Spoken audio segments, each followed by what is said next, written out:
I do. Okay. All right. Yeah. It usually when the time comes, it's like it comes out, and like it comes out when it comes out. You know. Yeah, no. It's And like, you don't have to do. and I made Cam and Janine wait like half a year to hear that. Yeah. I was like, I got a crazy testimony, but now is not my time. You know. Like, Yeah. it always, but you know, I'll get it up.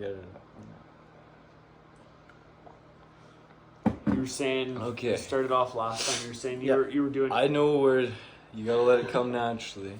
Okay. All right.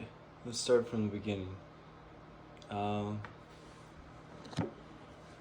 I got into some pretty fucked up shit. Okay, pardon my language. You might want to edit that first part of it. Okay. Be you. Man. So, Don't worry about. going to jail over and over. You know, doing illicit drugs, too many of them. You know, if you guys can relate, great. If not, it's a good story.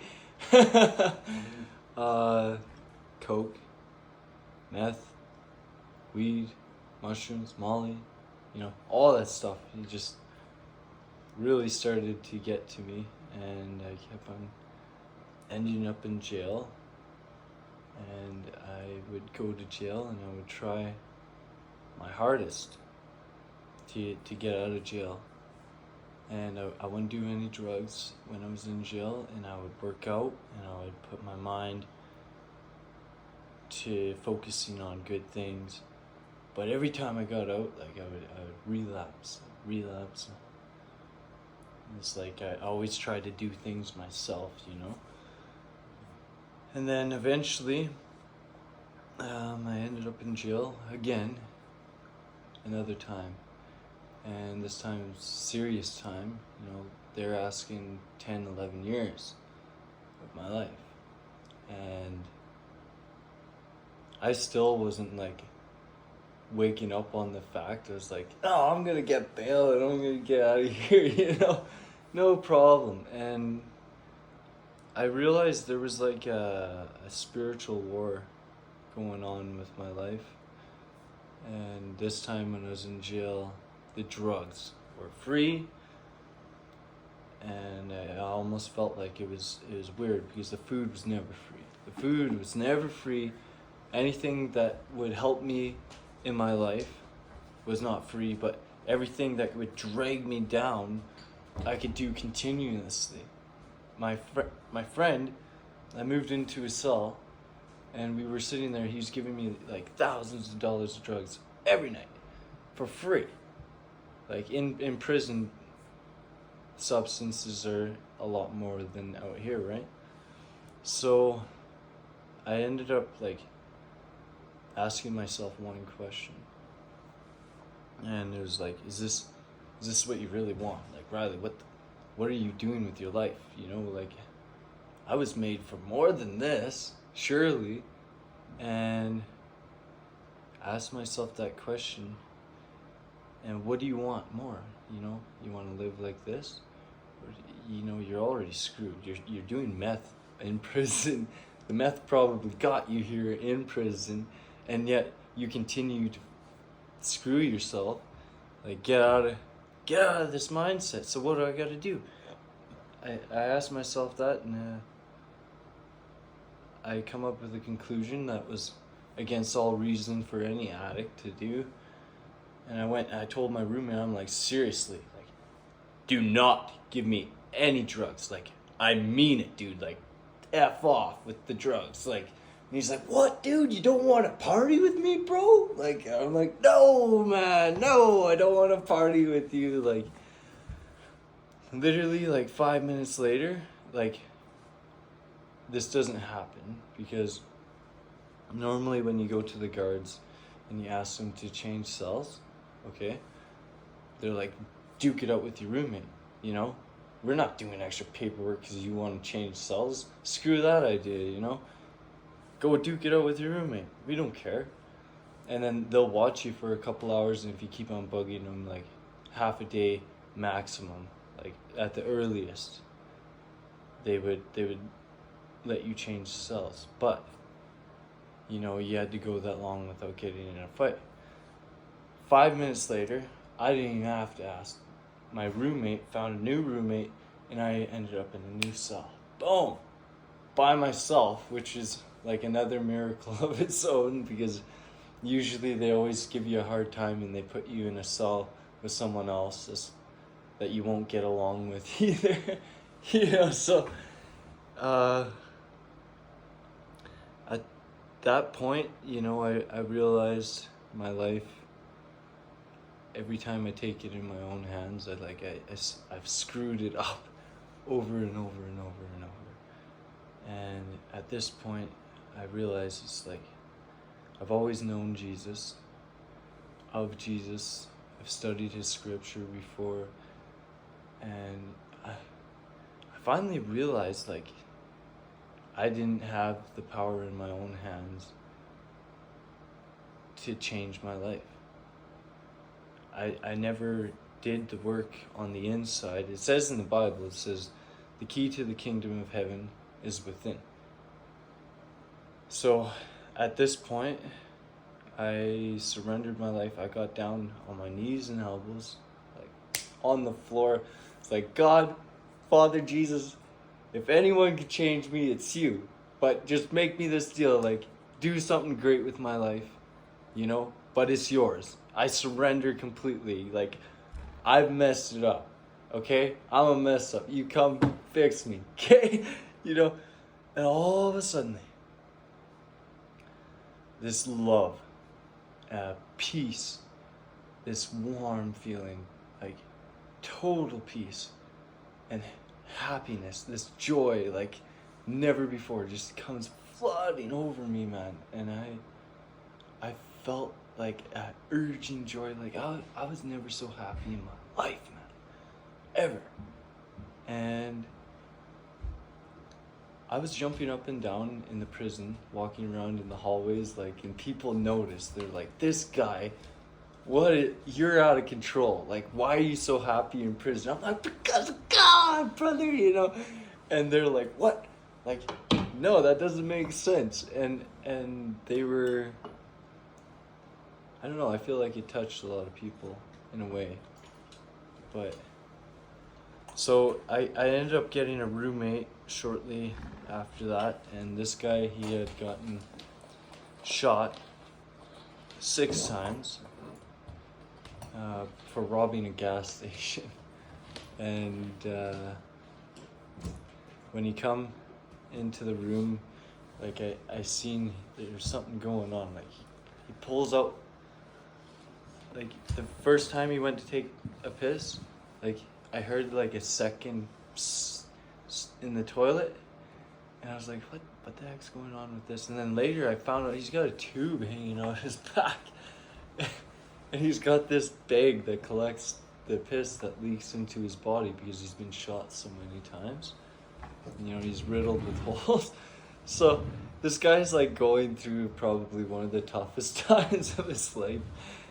And then every time I was around this guy, for some reason, like I was just compelled to share words of encouragement. It was like I was on fire and like literally just had all this good stuff to say, and it had along the lines of what Jesus had been doing in my life and what we got to do with their plans, and these are some good options. I don't even know what the details, but it was good. Whatever the heck was coming out, it was good. It was a good time. We had a blast, and he was all of a sudden like having one of the best times of his life, and he told me too. And every time I went around him, all of a sudden I would get that really good feeling, and then we just hit off like that. And I believe he really went out on a good path when he left. I feel, and later on I learned one of my spiritual gifts was exhortation. And so the next roommate, I asked God, I'm like, Father, send me somebody that I know, you know, And he did the next day. Okay, someone, I don't know if you know him, Jason Langell. He used to live right beside the Word of Life Church there.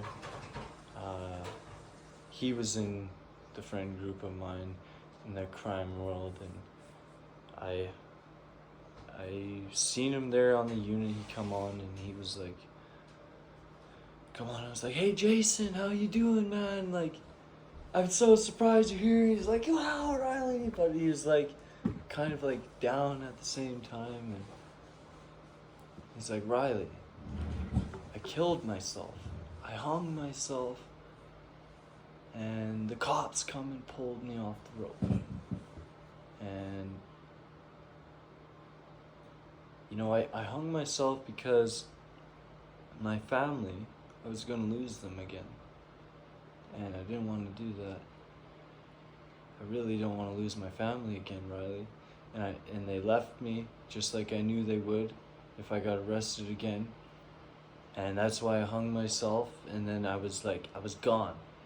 And then the freaking cops pulled me off the rope and brought me back to life. And he was still persistent in trying to kill himself. He was like, Ryley, what do you think the best way to kill myself would be in here? You know, to go quietly and not make a mess. And I'm like, man, let me tell you about what Jesus been doing in my life. Okay? And so he comes. I asked for him to get moved into my cell, and you know, about half a day later, he gets moved in, and that's where it starts. I start giving her food away, okay? And in jail, there's like these little, it's 2 slices of bread, okay? And there's a watered down peanut butter and jelly, okay, mixed together, and it's watered down. And they shake it up real good, and then they put a little, like a squirt, and it's like, it looks like somebody wiped their butt with it. You know, and there's one smear in the middle, and then that's a peanut butter and jelly sandwich, they say. We call them bricks, okay? They're a hot commodity because everyone eats their trays right away when you get them, and there's not much food. And it's the little bit of quality food that's not that quality that we get. Anyway, so, but the bricks, lots of people, you know, trade around with them and stuff. Anyway, they're what we survive off of, basically. And I'm giving them away. I'm giving them to people. And he's like, why are you giving our food away, man? What are we going to eat? Dude, it's our tithe, okay? God's going to bring back tenfold, brother. Don't you worry. You know? And then that night, 2 guys, okay? You got to understand, we have the farthest cell. It is on the 2nd tier, and it is the farthest away from the stairs. Literally, the farthest cell from where the kitchen counter is. Okay? So, they walked up past everybody's cell that they could have given this food to. And they don't give food away in prison, so this is like a double uncommon occurrence, okay? These guys come up, 2 guys, with 2 trays each. Okay? 2 trays for each of us. And they give us each. They're like, here, we had some extra trays. They come all the way past everyone's cell, and they give us the extra trays, both 2 each.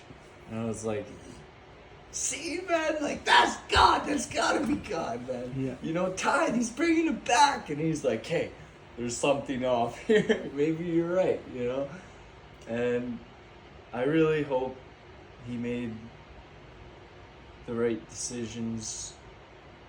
You know, I hope he gave his life to Christ, or made that decision to believe. But there was a lot of combative people that made fun of me, him. In the end, they didn't make fun of me anymore. They were like, this guy's onto something. But while Jason was there, it was like a battle between the belief systems. And he got out, and shortly after he got out, into a car accident and he died. He's not with us anymore. He's dead. So I realized that God puts people in our lives for a reason, and you gotta treasure that time you have with Definitely. people, Yeah. because you don't know how long you got with them. Life is short, so don't squander it. Time is precious wherever you are, and that's another personal decision I had to make for myself too. Is even though I was in jail, every minute I'm not gonna waste it, because every minute on this earth is another blessing. So shortly after that, I need a new roommate, and I prayed for a roommate. And this time I asked for a roommate that would help me grow in my faith. And you wouldn't guess, like, this guy, oh my gosh. So this dude comes up and he's like, he's native. He's got sleeves, tattoos everywhere. Okay? Long hair down to here, like his hips pretty much. And he's a real standoffish dude. And this guy, he had a tooth, okay? A sharp tooth, like, and it was longer than the other ones, but like that much, dude. This guy's name was Hank Lee, okay? This guy, he comes in and he's got this long sharp tooth. Half of it's broke, like the corner of it's broke off, so it's sharp. And it's longer than the other one still, even though it's broken. More even worse. Yeah. I'm like, really, God? This guy? Like, what the? Like, really? Something's odd here, and he sits down and the door clicks behind him and puts a soft bag down and he's standing there, sitting there at the table, and I'm just looking at him, and there's like an awkward silence. It's like, yeah, this is it. We're here. This is us now. This is what our lives have come to again. And I'm like, I get this feeling, I'm like, screw it. I'm just gonna tell him. I'm like, dude, this is what Jesus been doing in my life, man. And then all of a sudden, he's like, dude, that's awesome. I used to hate Christians with a passion. Something inside me drove them to crush their faith. I would get in fights with them on a verbal level and even a physical level. I would get in fist fights over these conversations I would have about their faith. And then he's like, Ray, after so many years of doing that, Jesus showed up at the end of my bunk with fire in his eyes, and he stared into my soul and he said, why are you persecuting me? And this guy, he was like looking me dead in the eyes when he said this. He's like, with the most serious intent. He's like, ever since then, I've had this Bible right here by my side. And he pulls out this Bible and he slaps it on the table. And he's like, wait a minute. I'm thinking, what's the odds of this guy? Okay, we're wearing orange jumpsuits, these coveralls, okay? This guy doesn't even have a pocket in his coveralls. Looking like he is, Yet, I thought that, and I was like, this makes no sense. God, why would you send this guy? And lo and behold, he's got a Bible tucked in his underwear band, slaps it on the table, and he's like, I've had this by my side ever since Jesus showed up at the end of my bunk. And you've been praying for someone to build faith with. Yeah, I had been praying for somebody to come and build, help me expand in my faith.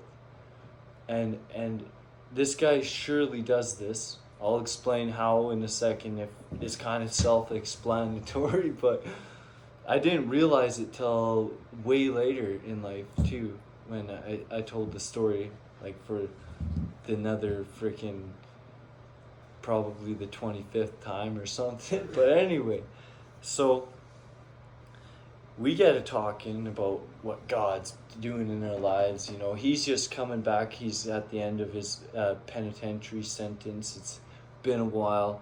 He's in jail, but he's changing his life. He's doing good things. And we get talking about all this stuff God's been doing in our lives. And then all of a sudden, you know, he starts talking about fishing for men. And then we get stoked on that, and he's like, hey, we're gonna do this when we get out. I'm like, okay, this is our mission, you know.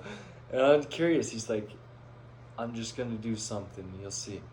And he goes out there. After the doors click, they let us out, and he goes and he puts his leather bound Bible. It's kind of a risk, you know. A lot of people like nice things in prison, and they're just because it's hard to get them, you know. A leather-bound Bible would be something that people would steal.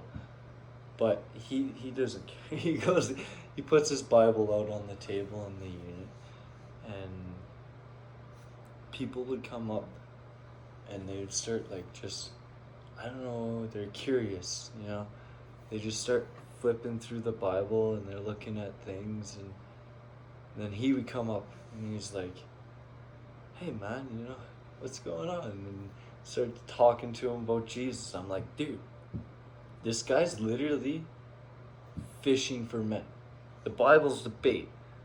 You know, the Bible's the bait. It's sitting there, and he reels him in. He walks over, he's like, hey man, how's it going? You know, I was like, wow, that's crazy. He's literally fishing for men. You know, and so at this point, I'm sitting on the second tier by her cell, with my arms crossed, hanging on the bars like an inmate would be, you know, looking down, watching this.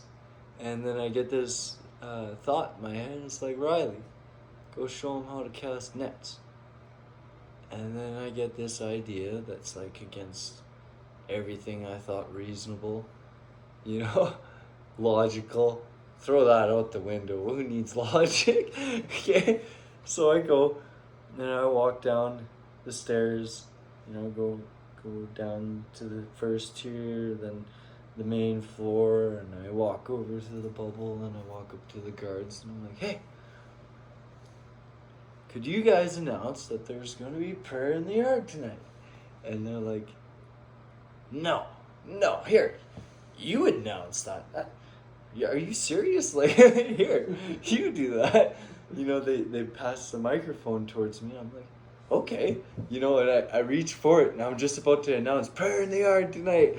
And then they're like, whoa, we can't let our inmate talk on the microphone. Are you crazy? You know, it was like, okay. And then, well, what then? They're like, fine, you twisted her arm. But there's a catch. The yard's closed tonight. Someone had been misbehaving, and so they closed down the yard. And then, so the yard's closed, but they're like, the TV room. The TV room's open if you want to do prayer in the TV room. And of course they would say that because they know nobody messes with the TV room. It's our one source of entertainment. You know? There's 2 TVs there, okay? One's for sports, it's on the main unit. Then there's a TV room, and it has a TV in it, and it's mainly for movies, that's it. You know? And everyone watches that one. You know, there's the odd guys that watch the sports one. And so, that's, the guards are trying to stir the pot, basically, when they're saying, yeah, go use the TV room. You know, they want to see this happen. They're like, yeah, let's see if he does this. You know, this is going to get him beat up, you know? And something inside me is like, persist, you know? Push on. So I was like, okay, fine, you know? Announce there's going to be prayer in the TV room tonight. And they're like, sure, yeah, okay, I want to see this, you know? And so he's like, prayer in the TV room, courtesy of Ryley Traffiak. And then everyone looks at me and they're like, what? What's wrong with you? You know, like, people be coming up and they're like, "You'd never save me," or "I'd burst into flames if I walked into that room." And there was all these people like mean mugging me. Some people were curious. Very few people were curious. Most of them mocked. You know, there was very odd things going on. A lot of mean mugging, a lot of like death glares, like you messing with the TV room like you're an idiot. But yet, it almost like stimulated everyone in a way because they want to see what happened, and they almost respected the fact that like I was so ballsy enough to do this, you know. But that wasn't me. not normally, you know. But so against everything that's reasonable, again, all those people that were saying all this stuff, you know, and I at least expected to see they're all there. They're all there in a circle in the TV room, in a small room, we're all in there, you know. I'm like, yeah, this is unexpected, okay, you know. And so at that point, all I had planned is I'm going to pray when it comes my turn, you know, we're all going to pray, and it's just going to go around in a circle. People are going to have God on their mind tonight, and, you know, that's what was supposed to happen, you know. But, you know, God makes the plans, I guess. He laughs at ours. And so when it comes around to my turn to speak, is like this love like I've never felt ever in my life for everyone around me, everyone that was there. This yearning inside, it's so deep, man, like, and this passion, and these words started coming out, and these words were not me speaking. They were divine. My tongue was on fire. I was speaking. The power of the Lord, the Holy Spirit was heavy upon me, and I had a message, and it went something along the lines of how much God loves you, so much that in comparison to a father's love for his newborn child, but more, far more than that. That's how much he loves you. Everyone that day was struck. And it was just some simple words like that, but the way it was coming out, it was so yearning and passionate, and we're like these kids that just, you know, we try to take things in our own hands and we do things our own way, and he doesn't want to just like discipline us and restrict us from all these things. He's not this guy who wants to destroy your life, you know. He come that we may have richness and fullness in our lives, and he just wants to teach us how to live like a prosperous, healthy life, you know, to the fullest. And we just go and mess these things up because you might not realize it or might not want to realize it, but our minds, we're limited. Our perception, we can see 10 feet in front of us basically, but God sees everything. He knows everything, and he will lead us in the right path. He knows every detail of our lives, you know, and it's until we surrender that to him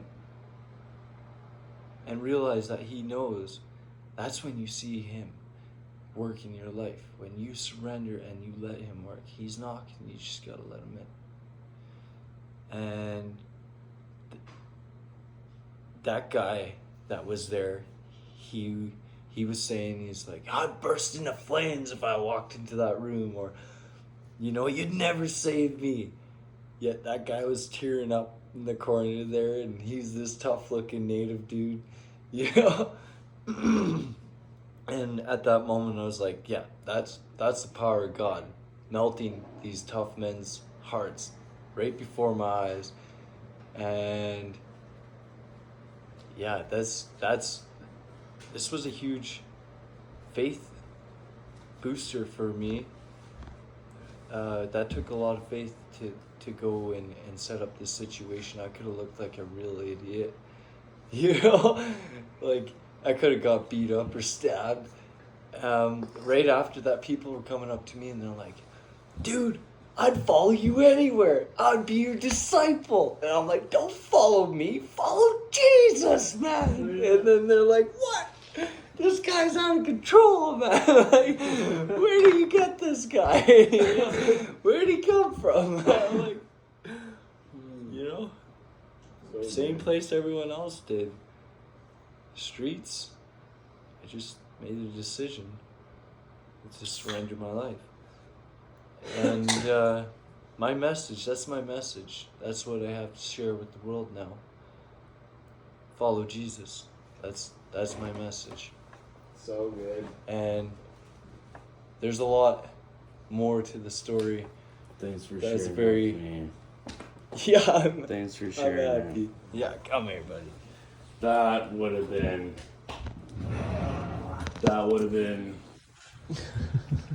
an insane feeling. Just Going in working that with you. room, preaching.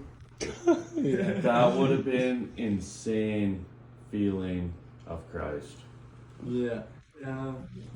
There's